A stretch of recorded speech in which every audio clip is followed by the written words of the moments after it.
একজন অন্ধ লোককে তিনজন মহিলা দেখলে তাদের গুনাহ হবে কিনা?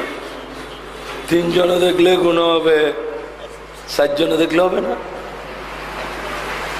দেখেন, অন্ধ আপনাকে দেখতেছে না, আপনি তো অন্ধকে।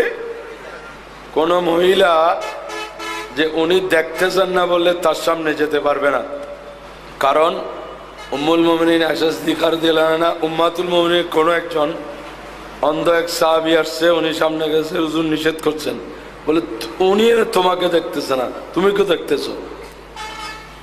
শুধু পুরুষ নারীকে দেখা হারাম এটা নয়, নারীও পুরুষকে দেখা হারাম। যেই দেখার মধ্যে কামনা বাসনা সৃষ্টি হয় ওই দেখা হারাম।